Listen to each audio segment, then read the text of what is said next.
మేము నా పేరు తెలుసు కదా నరహరి అంటే కొందరు అంగన్నరారు అని కూడా ఏది పిలిచినా మా అమ్మలు ఓకే. నేను మీ బిడ్డని మీ మద్దతుతో వచ్చినోండి, మీరు దీవిస్తే వచ్చినోండి. మా అక్కలు, మా చెల్లెళ్ళు, మా బిడ్డలు, మా కోడళ్ళు ఎవరైనా మా బిడ్డలే. మీ అందరి ఆశీర్వాదంతో వచ్చినటువంటి నేను 4.5 సంవత్సరాల పీరియడ్ అయిపోయింది. నేను ప్రమాణ స్వీకారం చేసిన 2019 ఫిబ్రవరి 2వ తారీఖు ప్రమాణ స్వీకారం చేస్తే, అంటే బాధ్యతలు సర్పంచ్ స్వీకరిస్తే మధ్యలో ఒక రోజు ఏం లేదు, ఇంకో రోజు అంటే ఒక రోజులు పెట్టి 3వ రోజు నుంచి ఈ ఊర్లే చాలా వరకు రహదారులు బాగలేవు, రోడ్లు బాగలేవు అని మొరం పోయడం ప్రారంభించాం. ఆ మొరం పోసిన తర్వాత కొంతవరకు రోడ్లు నయమైనవి. ఆ తర్వాత నేను బాగా నేను రాగానే ఈ వెనక మనం ఇప్పుడు పోయినాం కదా ఆ చెట్లు పాల్కంట దాన్ని పల్లె ప్రకృతి వరం ఎంత గలీజ్గా ఉండేదంటే అది, అంటే టాయిలెట్ రూమ్లు లేక అప్పుడు ఇందులో బాగా బయలు భూమికి ఉపయోగపడేది.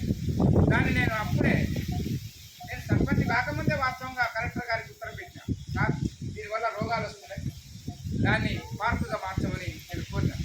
మీ దయ వల్ల, ఆ రాముడి దయ వల్ల, ఆ అల్లా దయ వల్ల, ఆ జీసస్ దయ వల్ల సర్పంచ్ని కాగలిగిన మీ దయ వల్ల వెంటనే దీన్ని ఏం చేసినా అంటే శుభ్రం చేసి, ఇదే రోగాలు వస్తున్నాయి ఊళ్ళో చాలామంది, కానీ శుభ్రం చేసి మొక్కలు పెట్టి. తర్వాత ఇంకోటి ఏంటంటే ఎక్కడ చూసినా అక్కడ ముక్తుమ చెట్టు ఉండేది, బాగా ఎక్కడ చూస్తే ముక్తుమ చెట్టు చేసి పెట్టి సెప్టెంబర్ నెల 2019 పల్లె ప్రగతి కార్యక్రమం ప్రారంభమైంది. దానిలో భాగంగా నేను ముఖ్యంగా రోడ్లు వెంటనే పడ్డా. రోడ్లు కనుక మంచిగుంటే, రహదారులు బాగుంటే ఆ రహదారుల వెంట అభివృద్ధి నడుచుకుంటూ వస్తుంది. కాబట్టి నేను చాలా వరకు ముక్తుమ చెట్లను తొలగించి రోడ్లంట ఉన్నటువంటి రాళ్ళు రప్పలు చెత్తను తొలగించింది. తర్వాత ప్రభుత్వ నిధులు వచ్చినాయి. ప్రభుత్వ నిధులు వచ్చిన తర్వాత ఒక 70-80 లక్షలు అయిందనక చూసిన కలెక్టర్ గారు మనిషిని తోలిండు. అరే పనిగిరి సర్పంచ్ ఏందా, మరి అందరు పైసలు ఇస్తే ఎమ్మడే ఖర్చు పెడతారు, మరి నేను ఖర్చు పెడతాడు ఏంది అడిగి రాకపోతే తోలిండు. నేను అన్నా, సార్ ఒక్క నెల ఆగురి, నాకు ఒక ఆలోచన ఉంది, రోడ్లు బాగు చేయాలని ఆలోచన నాకు మొదట. ఆ సార్ చెప్పగానే సార్ ఒక నెల ఆగండి అని చెప్పిన. రోడ్లు మీరు మన పాఠశాల నుండి వస్తుంటే రోడ్డు ఎట్లా ఉన్నదో మీరు చూసారు తల్లి, మీరు అందరు చూసారు. నేను వెంటనే ఈ రోడ్డు ప్రారంభించాను. సాధ్యమైనంత వరకు ఎక్కడ అవకాశం ఉంటే అక్కడ, ఎంత డబ్బు మనకు అందుబాటులో ఉంటే అంత రోడ్డు వేయగలిగాం. రోడ్డు వేసి ఇండ్లు మునిగిపోతాడు చేసిన అయితే దాఖలు బట్టి లేపేస్తాను. అయితే రోడ్డు లేకపోతే ఒక నిమిషం రోడ్డు లేకపోతే చాలా కష్టం, చాలా కష్టం. ఆ తర్వాత ఒక్కొక్కటి పల్లె ప్రకృతి వనం, ఇప్పుడు ఇది ఒకటి. తర్వాత ఇంకోటి ఏంటి, ఇప్పుడు మనం అక్కడ పోయి చూసినాం అమ్మ శ్మశాన వాటిక. శ్మశాన వాటిక ప్రతి ఊర్లో అయ్యారు, ఎక్కడైనా కూడా అందంగా నిర్మించబడ్డాయి. ఎవరైనా చనిపోతే, కుటుంబ సభ్యులు చనిపోతే అక్కడ పోతే వాళ్ళకి గౌరవం ఉండాలి. ఆ అంటే శవయాత్రలో కూడా గౌరవం ఉండాలి, మర్యాదగా అక్కడ పోయిన వాళ్ళకి కొంచెం వసతి ఉండాలి. దాని ఉద్దేశంతో ప్రభుత్వం ప్రతి గ్రామంలో శ్మశాన వాటిక నిర్మించమని కోరింది. మనం కూడా నిర్మించడం ఇది ఇప్పుడు అంటే అటు రోడ్లు, కొన్ని డ్రైనేజీ కూడా అక్కడక్కడ డ్రైనేజీ లేకుంటే కూడా ప్రభుత్వ నిధుల ద్వారా మన ఎంపీటీసీ గారి కొన్ని నిధుల వల్ల మనం కొన్ని డ్రైనేజ్ కాలువలు కూడా, మురికి కాలువలు, అటు రోడ్లు, మురికి కాలువలు, శ్మశాన వాటిక, పల్లె ప్రకృతి వనాలు. తర్వాత ఇంతకుముందు గ్రామాల్లో ట్రాక్టర్లు ఉండేటివి కావు, ఆ డబ్బాలు ఉండేటివి కావు, ట్యాంకర్లు ఉండేటివి కావు. గౌరవ ముఖ్యమంత్రి గారు ఆలోచించి దేనికి ఇబ్బంది పడద్దు గ్రామస్తులు, ఏ గ్రామం అయినా సరే. ఈ రాష్ట్రంలో 12,769 గ్రామ పంచాయతీ గ్రామాలు ఉన్నాయి. ప్రతి ఊరికి ఒక ట్రాక్టర్ ఇచ్చిండు, ఒక డబ్బా ఇచ్చిండు, ఒక ట్యాంకర్ ఇచ్చిండు. ఎవరైనా చూస్తున్నారు కదా, నీళ్ళు పంపిస్తూనే ఉంటారు సాధ్యమైనంత వరకు. ఎవరైనా కట్నే చనిపోయారా పంపిస్తూనే ఉన్నాం. అంటే గౌరవ ముఖ్యమంత్రి గారు పల్లెలు మారాలి, పల్లెల్లో సకల వసతులు ఉండాలి, అని భావించి ఈ ట్రాక్టరు డబ్బా ట్యాంకర్ ఇచ్చింది. ఆ తర్వాత దేవాలయం ఉంది మనకు. దేవాలయం దగ్గర మామూలుగా ఒక పార్క్, పెద్ద పార్క్ పెట్టి చూసిండొచ్చు మీరు కొందరు. పార్క్ పెట్టారు. తర్వాత రోడ్డు, దేవాలయానికి రోడ్డు కావాలి, పెద్ద దేవాలయం అది. ఒక రోడ్డు కూడా గౌరవ ఎమ్మెల్యే గారు జాతర కిషోర్ గారు వారు కొన్ని డబ్బులు శాంక్షన్ చేసి ఎక్కడైతే అవసరం ఉందో అక్కడ ఏంటి సర్పంచ్ గారు అడిగితే, సరే రామాలయం ఇక్కడికి చాలా దూరం ఉంది, జాతర జరుగుతుంది కాబట్టి ఒక రోడ్డు వేయాలని కొంతవరకు చేసిన. మొన్న కూడా ఎమ్మెల్యే గారు ఉండి సర్పంచ్ గారు ఇంతకుముందు ఈ రోడ్డు జంగులలో ఇప్పుడు ఇట్లా ఈ బాటలో పోతే కారే పోవట్లేదు, మరి ఎట్లా ఇప్పుడు బాట చక్కా చేసిందని అడిగింది. ఏం లేదు సార్, జంగిలోని వాళ్ళు నాకు దారి అంటే ఇక్కడ కావాలని అడిగిన, నేను రామునికి చక్కగా దారి కావాలి అని అడిగితే ఆ జంగిల్ శ్రీనివాసరావు గారు అంటే ఆయన దారి ఇచ్చింది సార్ అని నేను. అయితే ఒక 5 లక్షల రూపాయలు ఇస్తా, ఈ దారి వేయండి, ఆయనతో కూడా దారి వేయండి అన్నాడు. ఇస్తారు. ఎమ్మెల్యే గారు కూడా ఆ దేవాలయానికి సంబంధించిన పూర్తిగా దారి సంబంధించిన సీసీ రోడ్డు కూడా ఇస్తారని వస్తున్నారు. వారికి ఒకసారి చప్పట్ల ద్వారా మనం ధన్యవాదాలు తెలియజేయాలి. కాబట్టి ప్రతి ఒక్క అంశంలో కూడా మనం ఎక్కడ కూడా రోడ్లు ఇంకా వేస్తామండి, ఇంకా వేస్తాం, ఇంకా కొన్ని డబ్బులు వస్తాయి. గౌరవ ఎమ్మెల్యే గారికి కూడా డబ్బులు ఇస్తానన్నాడు, ఇంకా వస్తాయి, ఇంకా కూడా రోడ్లు వేస్తాం, డ్రైనేజీలు కడతాం. ఈ ఊరు బయట ఒకటి గోడౌన్, ఆ గోడౌన్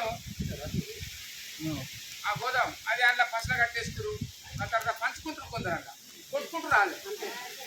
అయితే అది అప్పుడు కట్టారు, ఆ కాంట్రాక్టర్ ఎవరో మోసం చేసి వెళ్ళిపోయాడు. ఆ కాంట్రాక్టర్ దాన్ని ఎమ్మెల్యే గారిని కోరిన, సార్ పెద్ద ఊరిది, ఆ దాన్ని ఫంక్షన్ హాల్ చేసి ఇవ్వండి,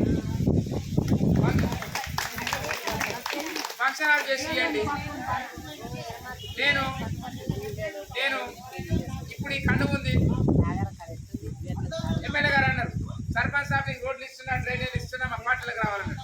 వస్తా సార్, అదేముంది, పని చేయాలి మనం, వస్తా. దానికి ఏం పెద్ద ఇచ్చిన వాళ్ళు కాంగ్రెస్ వాళ్ళు, తెచ్చిన వాళ్ళు టీఆర్ఎస్ వాళ్ళు, ఇద్దరు కలిసి పని చేయాలి, పంచాయతీ పెట్టుకోవద్దు మనం అని నేను చెప్పిన.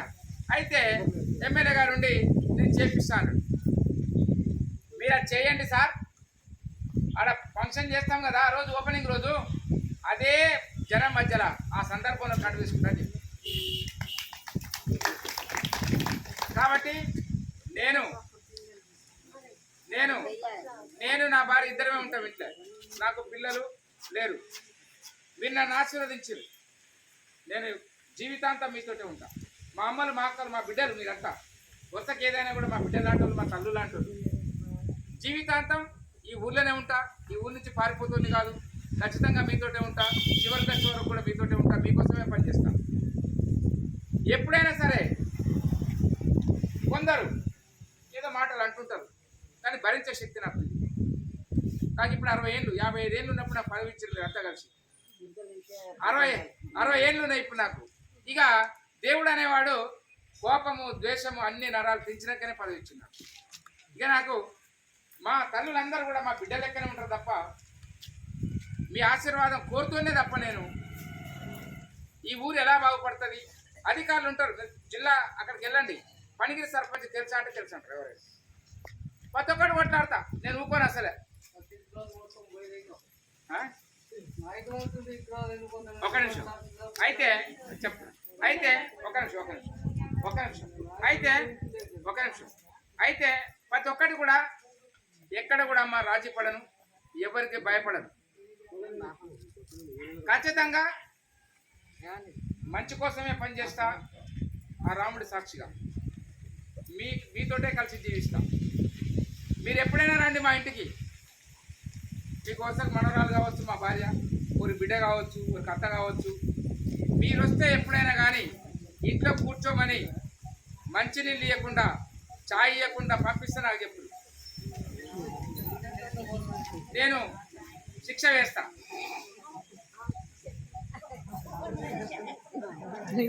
మర్యాద ఇంటికి వస్తే మంచినీళ్ళు ఇవ్వాలిగా,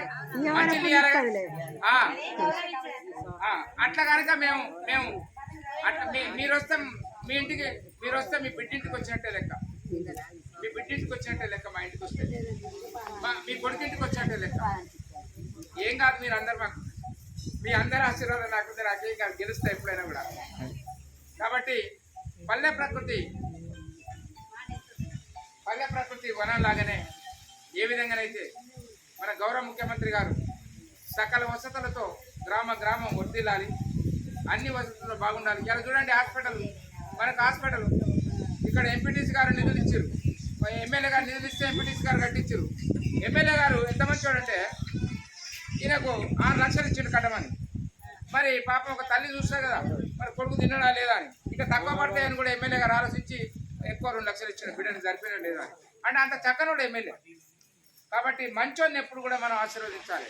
అది ఏ పార్టీ అయినా, ఏ కులమైనా, ఏ ప్రాంతమైనా, ఏ ప్రాంతమైనా మంచోడిని ఎప్పుడు ఆశీర్వదించాలి, కడుపులో దాచుకోవాలి. కాబట్టి మీరందరి ఆశీర్వాదం ద్వారా గ్రామం మునుముందు కూడా రాముని దయ, అల్లా దయ, ఈశ్వర దయ వల్ల మనందరం ఆయురారోగ్యాలతో వర్ధిల్లాలి.